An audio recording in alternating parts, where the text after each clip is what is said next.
Hey, Reader Crate crew, welcome back. I hope you are all cozy tonight with your favorite drink and maybe even a snack because we've got a treat for you. So if you are new here, my name is Alyssa Granlin and I am the founder of Reader Crate. I'm also an author under the pen name Lissa Lund. So I love books and reading and bookish things, and I have a special place in my heart for my fellow indie authors because with so many books coming out each day, it's really hard to be seen, which is why I created Reader Crate, because it gives me a chance to share my love of books, showcase other authors, showcase my books, and also shop, which I love to do. So before we dive into another author chat, just a quick reminder that the next Reader Crate, our January Mystery in the Making box, is almost sold out. This crate is full of cozy surprises, including signed books. There are some exclusive author goodies, and then there's something special from one of our featured authors. Hint, it's a hardcover with some sprayed edges that you don't normally see in the cozy mystery world. So that's going to be really fun. If you haven't grabbed your cozy crime crate from Reader Crate yet, this is your sign. You deserve a little bookish treat to kick off the new year. So go to readercrate.com after the live, or you could open a tab right now if you're real good at multitasking. Orders are going to close tomorrow at midnight or when we sell out, whichever comes first. So you're not going to want to miss this one. Mystery in the Making. It's going to be really fun. And then don't forget that our 12 days of Christmas giveaways are in full swing. If you are on the email list, you're automatically entered. And if not, you can still join. You can also join that at readercrate.com. There is a place to subscribe under the freebie tab. So you'll see join Reader Crate newsletter, and that's how you get into the 12 days of giveaways. And we have one more day. So tomorrow at 4 p.m. Central Time, join us live here because I'll be drawing winners from the live audience. I'll be drawing winners from the mailing list too, but I'm also going to draw a couple winners from our live audience just because there's been a big group of people that have been on every single day, and I want to make sure and reward the people who show up and spend time with me too. All right, so now for the fun part. I am so excited to introduce you to our guest tonight, one of the most prolific and talented mystery writers out there. Please, everybody, welcome PD Workman.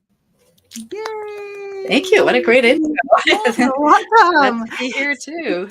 Yeah, it's so great to see you. So I'll just tell a little bit about you. So PD writes everything from cozy culinary mysteries, right, to suspense, YA, which is young adult, and psychological thrillers.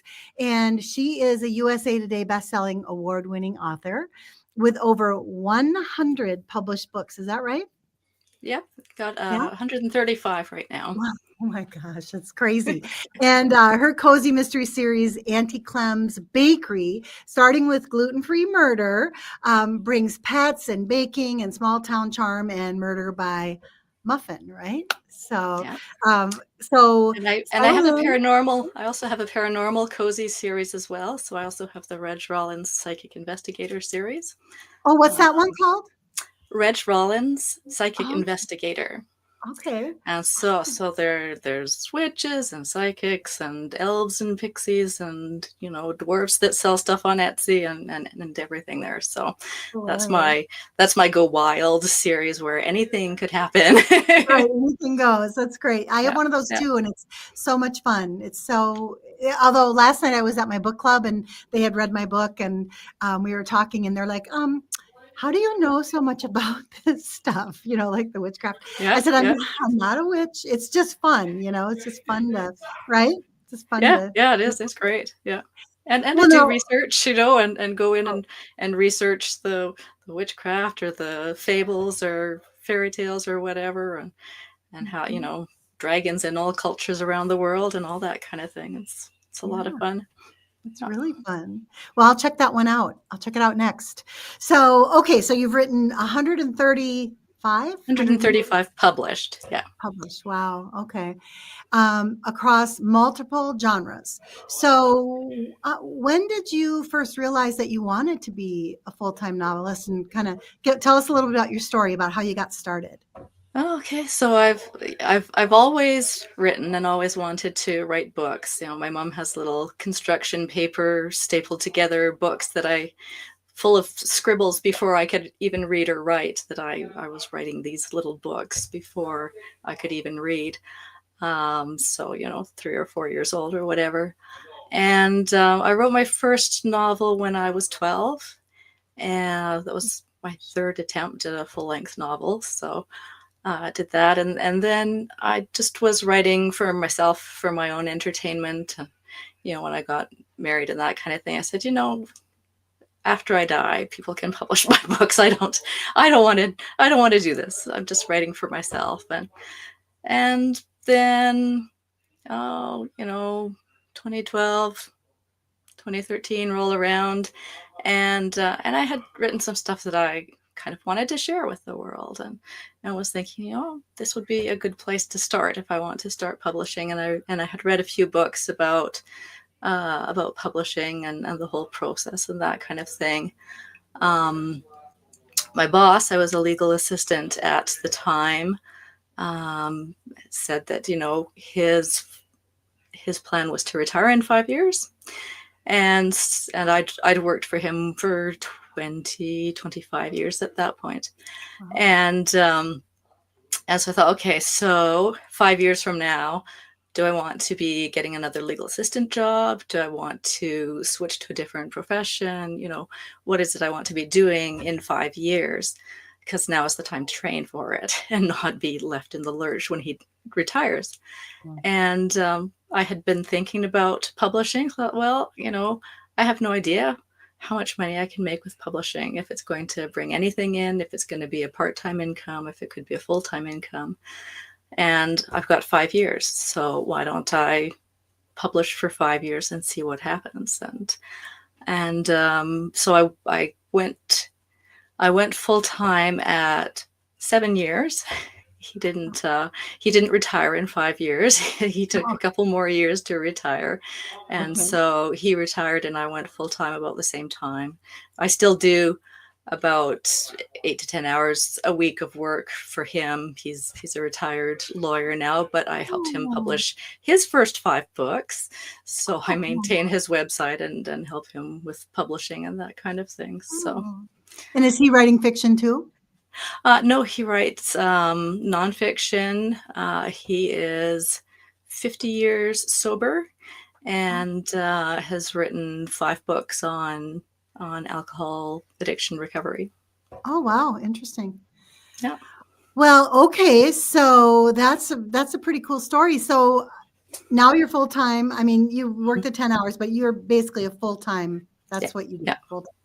So, okay. And your work ranges from cozies to suspense to YA. So how do you decide what kind of story you're going to tell next? Do you like have a mood or an inspiration or reader feedback or what? How does the process work? I rotate through my series. I mostly write in series now, so I will usually write 3 books in one series and then go on to the next series and rotate through them. And so it's just over, like, it's about 1.5 years to go through each series and put out.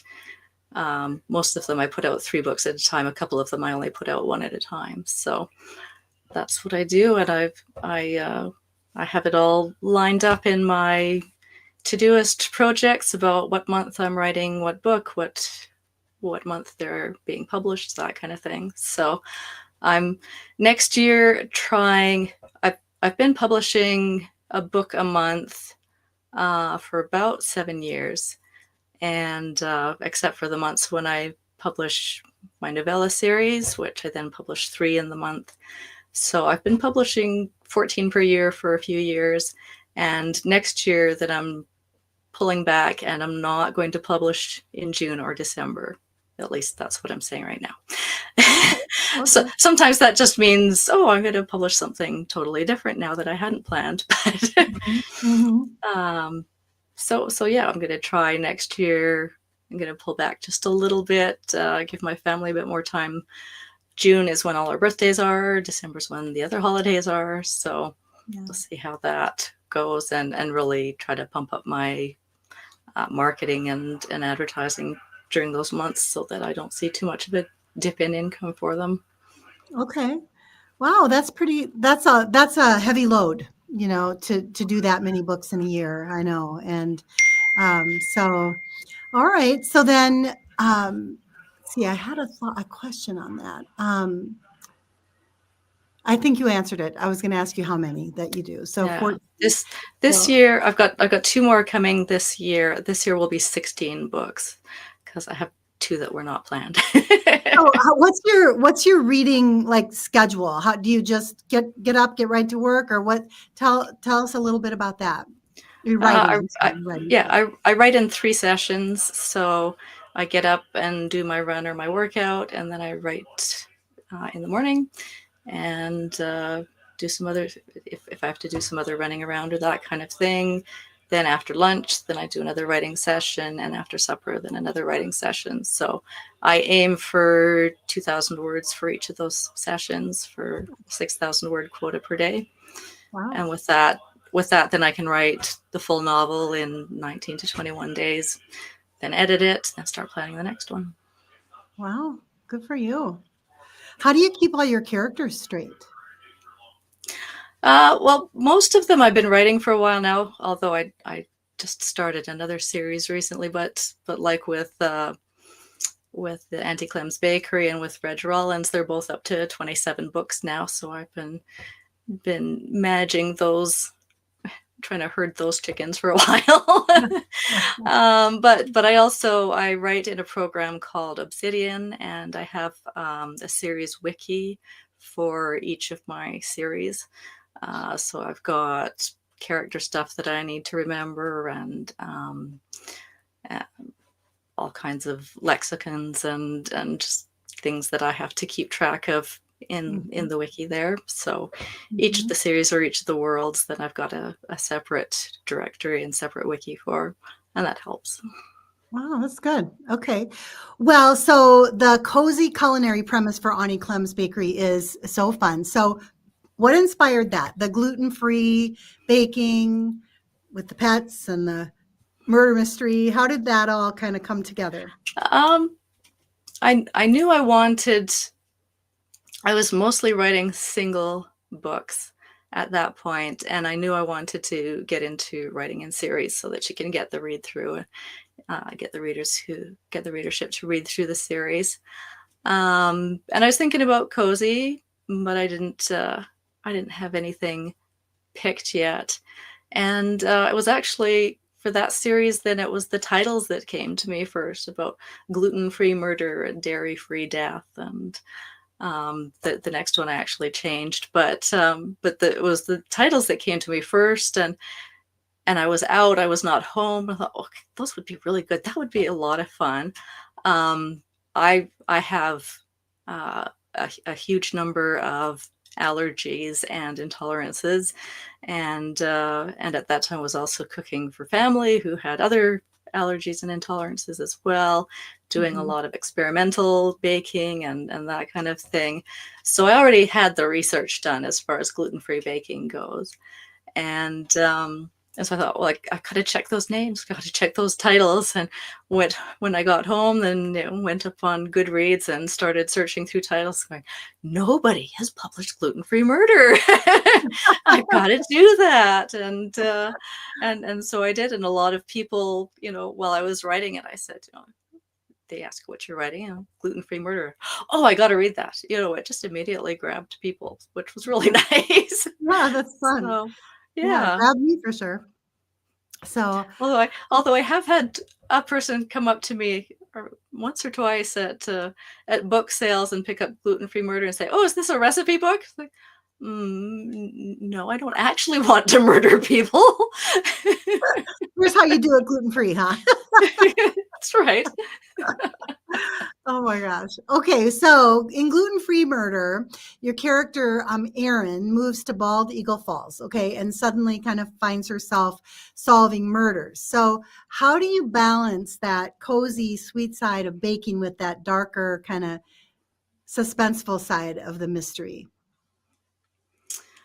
Oh, that's hard to say. I think we all have two different sides, and we all and one thing that we're looking for when we're escaping into a book is to dig deep into something else, to escape into somebody else's problems. And so yeah, it's a nice balance that you see in cozy mysteries. It's not all dark, but it's not all light either. You get to see both sides of people, and think about even these people that you see surrounding Aaron. Some of them come off as sharp, but they're actually sweet inside, and some of them seem perfectly friendly and normal, and have deep dark secrets. So it's kind of fun. Yeah, kind of like other people around us, right? So Yeah, you never know what's going on in people's heads. Now, what did you base? How did you come up with your setting for the town of Bald Eagle Falls? Is that based on a real place? The town itself is not. Of course, the area is. I wanted something that was a small town, fairly rural, and it had to be Bible Belt. So that kind of narrowed down where it was going to be. Got out the maps and searched for just the right place. So yeah, it was a good amount of the plot of the first book revolves around them being on the Bible Belt, because Erin is an atheist, and here she is stuck in this town with all the Baptist ladies who would like to convert her, I guess. But she comes from, she's a fish out of water. She comes from a totally different environment, even though she lived in Bald Eagle Falls for a little while as a child. But she has been raised in a completely different environment, and has to suddenly learn how to get along in Tennessee and the Bible Belt in a tiny town, and with all these murders going on. So have you traveled to Tennessee and the Bible Belt to kind of do some Only research? virtually. Yeah. No, only on the computer. Okay. Have you lived in a small town?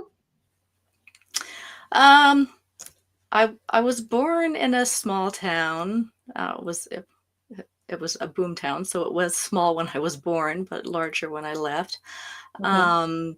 But I've been in Calgary since I was 7, so those go a little ways. That's a little ways back. But we have a lot of family and friends that are in small towns too, so you get some exposure that way as well. Mm-hmm.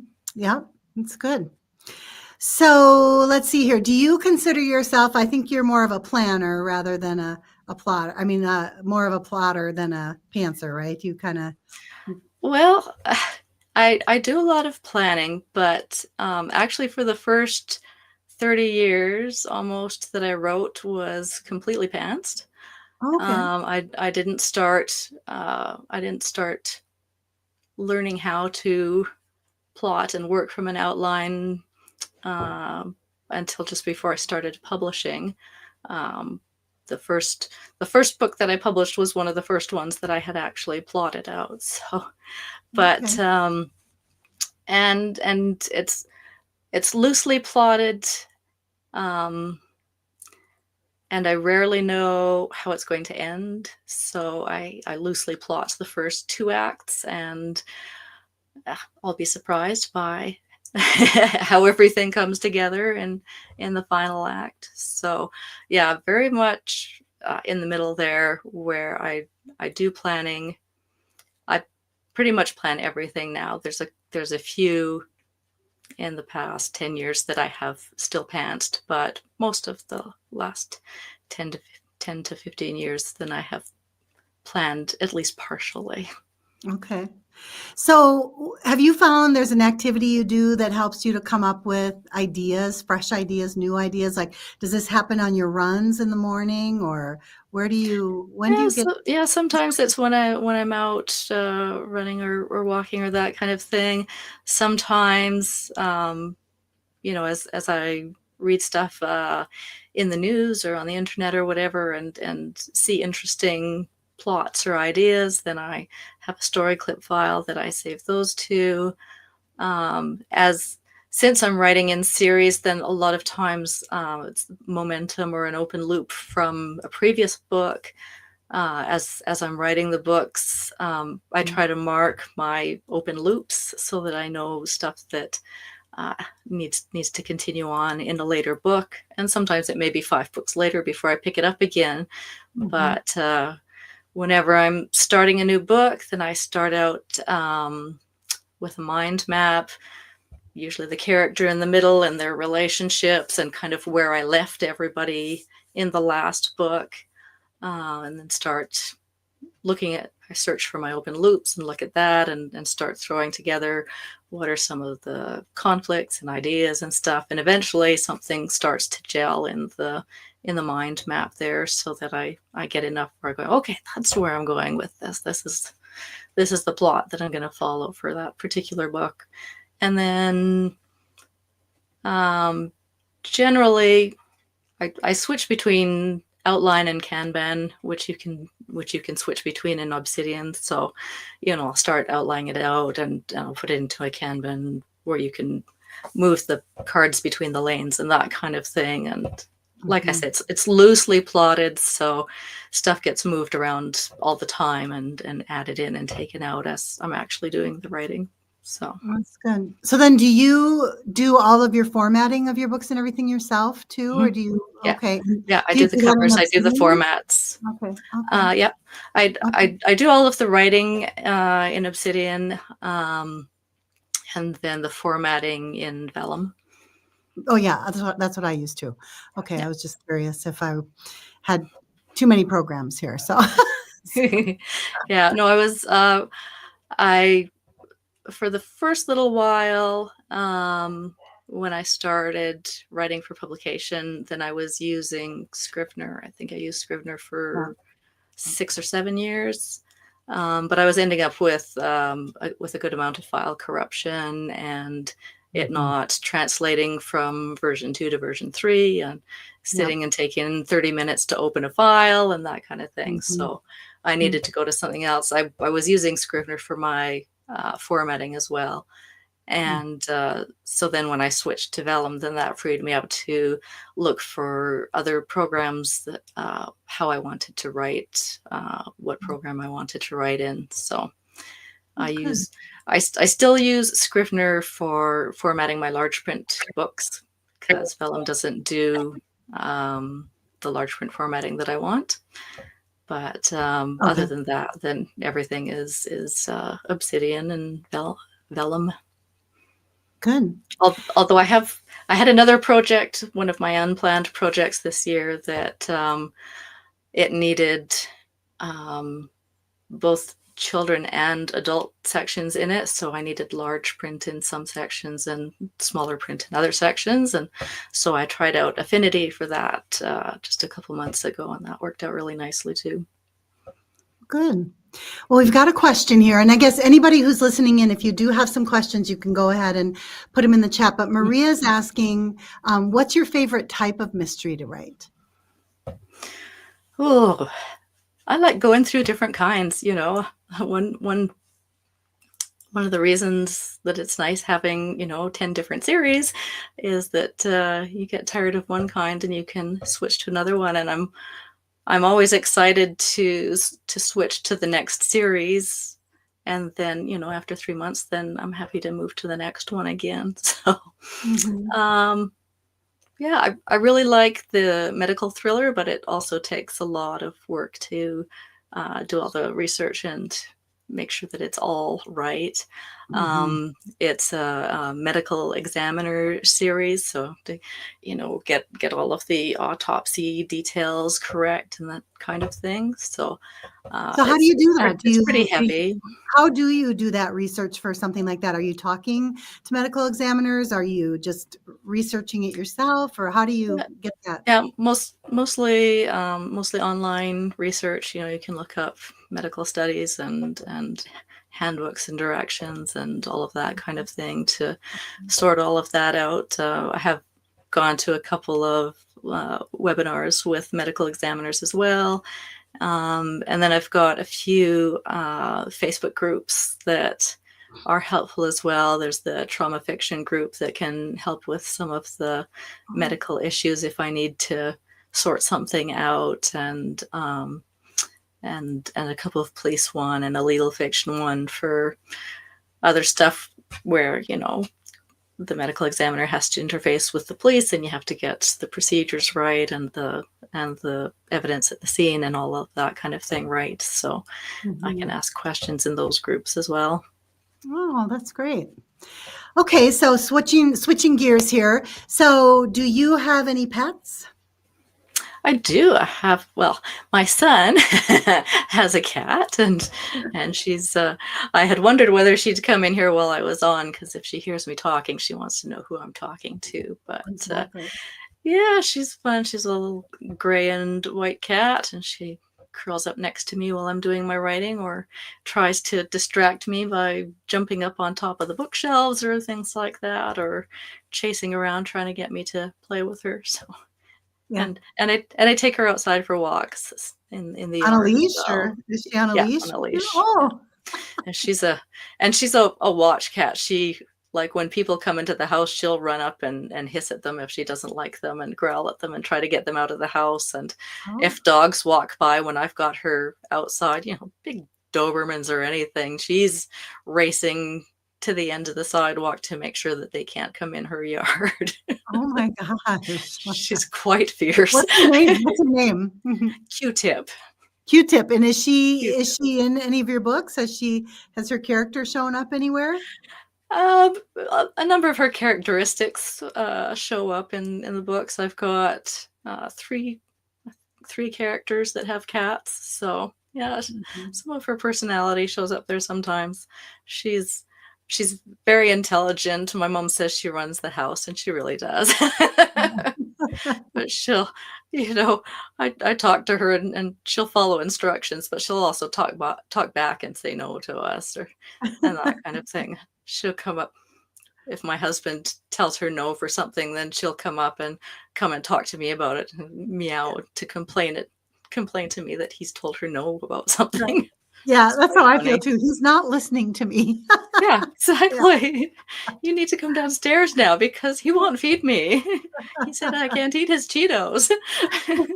Exactly. We know exactly what they're thinking. So, how Mhm. about your writing ritual? Now, I know it sounds like you're real structured, which is Mm. great. You do it 3 times a day, but do you play music in the background? Do you have a certain kind of snack? Is there any kind of particular routine that you play to help you kind of get grounded to be able to get started, or Yeah. What I usually do in the morning is I'll do summaries of the chapters that I wrote the previous day, so that kind of gets me through reviewing where I was. I use a Rocket book to handwrite notes, so I'll often at the beginning of the day, then I'll just kind of sketch out the scenes that I'm going to be working on that day, and start to pull stuff together, so I've got a better idea of what I'm writing. Music depends on how noisy it is around here. If I need to cover up noises, then I'll put the music on. Or if things are too quiet, then I'll put the music on. So it just mm, depends. Sometimes it's silent and sometimes it's with music. I try not to snack and have my water. Try to make sure I drink enough water. Sometimes I do timed sprints, especially if I find that I'm tired or starting to doze through my writing or that kind of thing, do sprints. I've got a couple of accountability groups that I chat with in between scenes sometimes. So, yeah. mm, that's good. Well, I know you tackle a variety of themes like mental health and trauma and youth centered issues alongside your mysteries and cozy vibes and stuff. So, how do Mhm. you approach writing about those subjects, while still kind of giving readers a way to escape? How do you do that? Um, I, I write a lot of that type of thing, and social justice, and addiction and abuse and all of that kind of thing. Um, and it's a lot of the reason that I write is it's that those things speak to me so deeply that I have to tell their stories. And I can't do that in just a few words. It's, it takes me 80,000 or 100,000 words to tell the stories of people who are marginalized and misunderstood and that kind of thing. And so, yeah, most of my protagonists tend to be foster kids, and you'll see a lot of those issues in there. But yeah, I want people to feel and to be educated while they're entertained. But then keeping it light, I guess, just you know, uh, writing about relationships first of all. So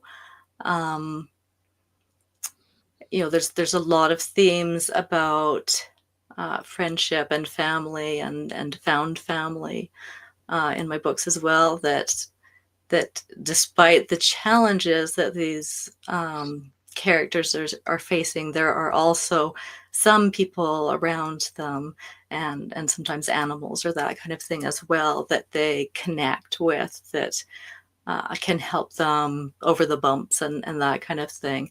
And then, and there's some humor and there's some fantasy and that kind of thing as well. So those things help to balance it out a little bit. But I think a lot of it is that community, that found family. These are the people who, despite everything I've gone to, these are the people who are still at my side, supporting me. So I think that really helps to balance it out. And does reader feedback or engagement ever change your plans for your characters or for your story arcs at all? Not really, as far as arcs and where they're going and that kind of thing. I have had to continue series or things like that. I've had to write more because they're not done. They want the rest.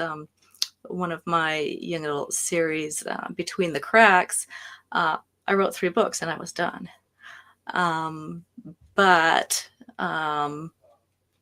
there was still one more story that had to be told, and so I wrote the 4th one.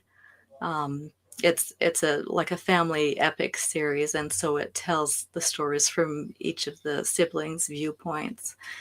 And so I did that, and then that left one sibling whose story had never been told. So I had to do the 5th one.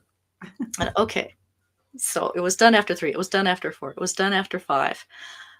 But then I had a couple of readers who were coming back to me and saying, you wrote about June, but she never got a happily ever after.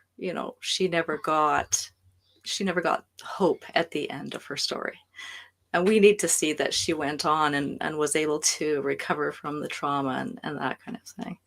And so I had to write number 6. And so that series did finish at 6. So yeah, reader feedback definitely affected where that series went. Same with Tattooed Teardrops, which was only ever written as a standalone.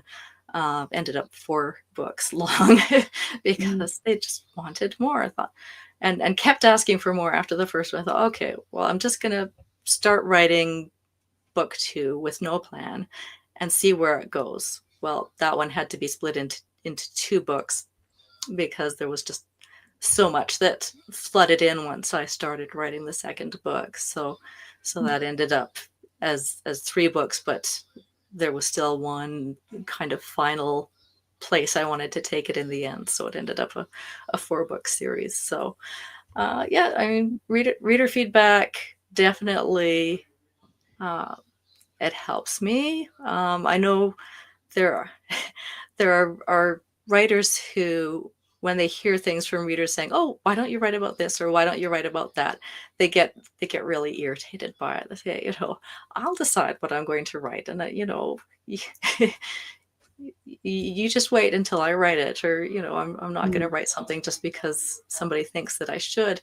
But I have felt the opposite, that I've had readers come to me and say, this is an issue that I heard about, and it sounded like something that you would write about. Yeah, you're right. I want to write about that. And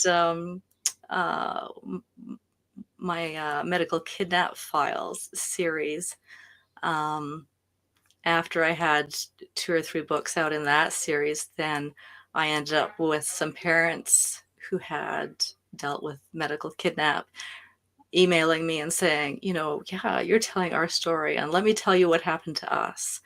And telling me about their experiences and saying, you really need to tell people about this.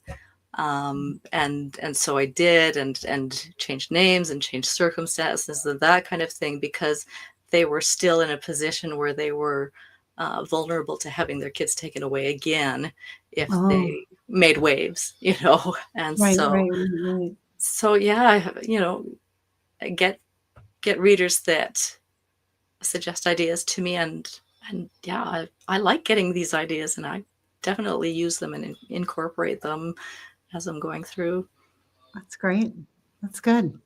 Okay, so here's some fun kind of rapid fire questions. All right, so do you prefer, well, it sounds like I already know, but gluten-free bakery or a classic bakery? Which do you prefer when you're going out? I can't eat at a bakery, so I only eat what I make from scratch myself. Okay, got it. So coffee or tea? Neither. I drink water. Okay. So let's see here. So what's your kind of go-to little guilty pleasure then, if you're going to make it from scratch? What do you like to have? Oh, maybe cookies or brownies. I do like sweets, but I don't make them too often because I can't stop myself when I make them. Okay. And let's see. If Gluten-Free Murder became a movie, who would you cast as Aaron Price? Oh, boy. That's a tough one. And I don't know a lot of actor names either. I'd have to look around for that. Yeah, good question. Well, what are you especially excited about that's coming up that you can kind of tease for us? Well, so next week, next Friday, is Chocolate Eclair Voyant. So it's book number 26 in the Auntie Clem's Bakery series. Oh, wow. And so they're dealing with some clairvoyant predictions, and it takes them some interesting and shocking directions. And then number 27 in the series comes out in January, and that's Quiche Me Goodbye. So those are the next few coming out. I also next week will be getting back from my editor my writer's guide to Obsidian nonfiction book, and we'll be putting that out shortly as well. So ooh, I'm going to pick that up for sure. Yeah, it's really good. And there's some articles on my website if you want to skim through some stuff on Obsidian.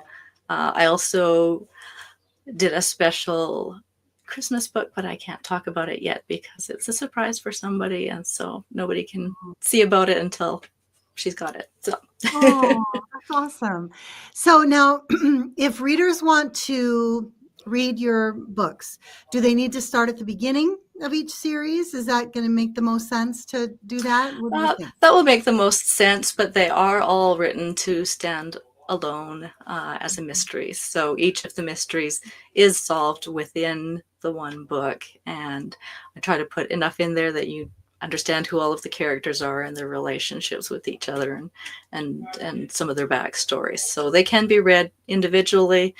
I'm really bad when I'm reading other people's series. I'll just jump wherever in the series, and I don't care where I am in the series. I'll just pick them up anywhere, and you can do that with mine as well.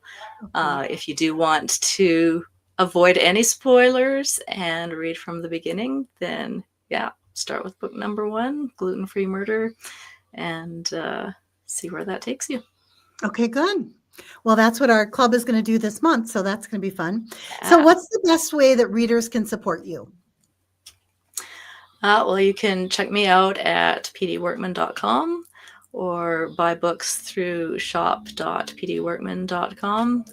But I'm also on all of the major retailers, so you can pick up books there as well. Read them, tell your friends all about them, tell them it's your new favorite author, and that they need to read all 135. That's awesome.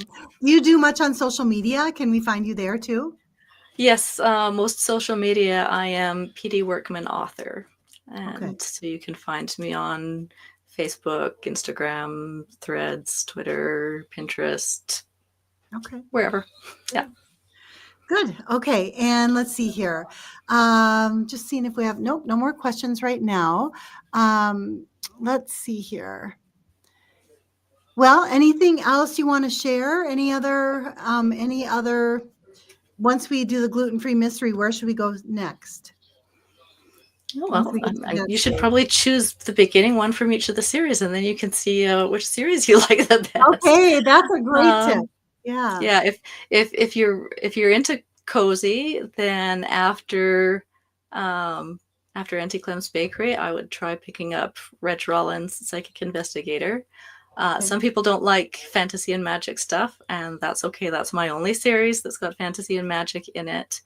The next cozy-ish one would be the Parks Pat Mysteries series. It's a novella series, and it's a single mom, Indigenous, Canadian setting. The covers are all my photographs, and I go and walk through the parks with my husband and plan places that dead bodies will show up. So those ones are local, set in Calgary, murders that are set in Calgary parks. Oh, So if you want that's to so cool. walk where I walk, then you can do some armchair travel and pick up that series. And they're Oh my nice, gosh, quick that's great. reads. So I can't wait to share that with my friend in Calgary. I got to tell her about that. So that'll oh be yeah, absolutely. There's yeah. 12 or 15. There's 12 out in the series right now, and 3 more that And are what's going that to be one coming called? out. Parks Pat Mysteries. Pat. Okay. Yeah, I'm gonna share that with her right when we get done here. All Sounds right. good. Yeah. Well, Petey, thank you so much for being here and for sharing your stories and a little bit of the behind the scenes magic and really your writing process. It's really interesting. Um, Mhm. Cozy friends, if you haven't yet, why don't you check out Gluten Free Murder and then Petey's other cozy and thriller books. And also, let's see here. We've got a couple comments. We've got somebody from Tammy from Missouri, and Christine's here. Yay, Christine. Thanks for being here.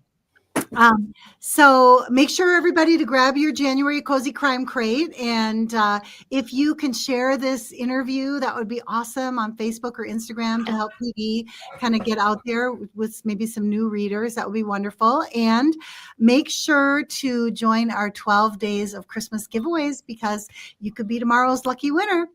All right. So we'll be back again with another author chat. Until then, happy reading, stay cozy, and good night.